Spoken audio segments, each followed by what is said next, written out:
जब सिंधु घाटी सभ्यता समाप्त हुई, धीरे धीरे समय बीता और इस सभ्यता के बाद एक नवीन सभ्यता का विकास हुआ।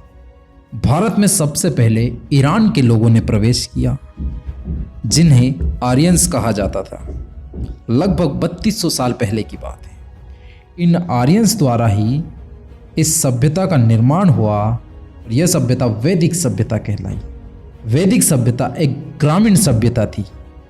इनका मुख्य व्यवसाय पशुपालन था, यानी ये लोग पशुपालन करते थे। इस सभ्यता में लोहे की खोज हो चुकी थी। सिंधु घाटी सभ्यता में लोहे की खोज नहीं हुई थी, इसीलिए वो लोग लकड़ी के हल का प्रयोग करते थे, क्योंकि वो लोग लोहे से अनजान थे। लेकिन वैदिक सभ्यता आते आते लोहे की खोज हो चुकी थी, इसलिए ये लोग लोहे का भरपूर प्रयोग करते थे।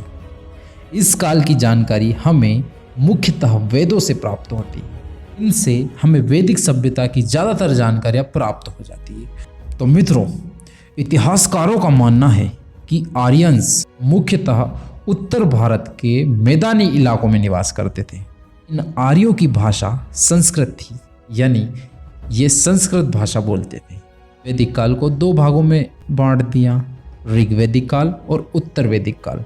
ऋग्वैदिक काल का समय 1500 से 1000 ईसा पूर्व माना गया है और उत्तर वैदिक काल का समय 1000 से 600 ईसा पूर्व। वैदिक काल की प्रशासन व्यवस्था, प्रशासन की जो व्यवस्था थी, ये लोग राजपाट कैसे करते थे, कौन राजा था, किसको सम्राट कहते थे, ये हम जानेंगे। यहाँ पे छोटे से लेके बड़े तक हम देखेंगे। देखो, प्रशासन की सबसे छोटी इकाई को कुल कहा जाता था। जो प्रशासन की जो सबसे छोटी इकाई है उसे कुल कहते थे। कुल यानी परिवार। अब इस परिवार का जो मुखिया होता है उसे कुलूप कहा जाता था। जो भी परिवार में जो भी उनका हेड है, जो भी उनका मुखिया है, उसे कुलूप कहा जाता था। कई कुलों से बनता था ग्राम, और उस ग्राम के मुखिया को ग्रामीणी कहा जाता था। ग्रामों के संगठन को विश कहते थे और इस विश का एक प्रधान होता था जिसे विशपति कहा जाता था। तो दोस्तों, ग्रामों के संगठन को विश कहा जाता था। कई विश के संगठन को जन कहते थे, जिसका एक शासक होता था, यानी जो जन है उसका एक शासक होता था, उसे राजा कहा जाता था। इसी तरह कई जन मिलकर राष्ट्र बनता था और उस राष्ट्र का भी एक शासक होता था जिसे सम्राट कहा जाता था। एक बार और हम देखेंगे, प्रशासन की सबसे छोटी इकाई कुल है। कुल यानी परिवार। परिवार के मुखिया को कुलूप कहा जाता था। कई सारे कुल मिलकर ग्राम बनते थे। कई सारे ग्राम से विश बनता था, कई सारे विश से जन बनता था और कई सारे जन से राष्ट्र बनता था। ग्राम के मुखिया को ग्रामीणी, विश का एक प्रधान होता था, उसे विशपति कहते थे। जन है तो जन का एक शासक होता था जिसे राजा कहा जाता था, और जो राष्ट्र का शासक होता था उसे सम्राट कहा जाता था। ऋग्वैदिक काल, उसमें तो राजनीतिक संस्थाएं थी, सभा और समिति। तो आइए देखते हैं ये सभा और समिति क्या है। तो सभा और समिति हम देखते हैं। सभा, सबसे पहले देखते हैं सभा। सभा को उच्च सदन कहा जाता था।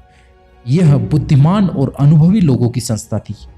सभा का अध्यक्ष सभापति कहलाता था। सभा के सदस्यों को पितर कहा जाता था।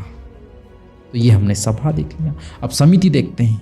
समिति यह आम जनमानस की संस्था थी। इसके सदस्य समस्त नागरिक होते थे। इसमें सामान्य विषयों पर चर्चा होती थी। समिति के अध्यक्ष को ईशान कहा जाता था। दोस्तों, हमने इतनी सारी एक बेसिक हमने वैदिक सभ्यता में हमने मुख्य चीज़ें हमने देख ली। तो फिर क्या हुआ, धीरे धीरे इस सभ्यता का भी अंत हुआ। जैसे कई सालों तक सिंधु सभ्यता चली, वैसे ही वैदिक सभ्यता भी चली। उसके बाद में धीरे धीरे वैदिक सभ्यता का भी अंत हुआ और वापस ग्रामीण सभ्यता से धीरे धीरे नगरीय सभ्यता का विकास हुआ। इसके साथ ही श्रमण आंदोलन का उदय हुआ। श्रमण आंदोलन में बौद्ध और जैन धर्म का विकास हुआ और इसी के साथ महाजनपद काल शुरू हुआ। इन सभी महाजनपदों के बारे में बौद्ध ग्रंथ अंगुत्तर निकाय में जानकारी मिलती है। तो यहाँ पर हमने वैदिक सभ्यता के बारे में पढ़ा। Thanks for watching this video.